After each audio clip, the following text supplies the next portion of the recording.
Hello everyone, আসসালামু আলাইকুম রহমতুল্লাহি বারাকাতু।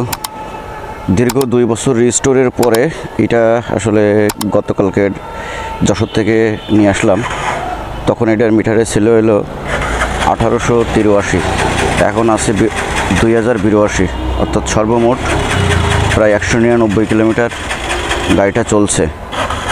তো এর ফুল ট্যাঙ্কির তেল আমি ঢুকাইছিলাম, তো দেখবো আসলে যে এটা কত করে পার লিটার মাইলেজ গেল।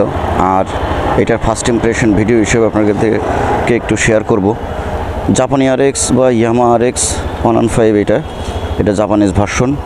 গাড়িটার ওয়ালিস এভরিথিং সব পার্টস নতুন, একদম পুরা জাপানি আছে, কোনোটাই কোনো কিছু ডুপ্লিকেট নেই। ডুপ্লিকেটের মধ্যে শুধু খালি লুকিং গ্লাসের পার্টটা আর অল্প টুকটাক যে মালগুলো আসলে একেবারে পাওয়া যায় না সেগুলোই এর ডুপ্লিকেট আছে।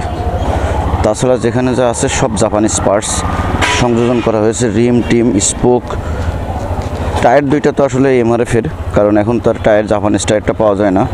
সো ভিউয়ার্স, চলেন আজকে এই জাপানি RX নিয়ে আপনাদের সাথে কথা হবে, এটার মাইলেজ এবং এটার দূরদর্শিতা সম্পর্কে।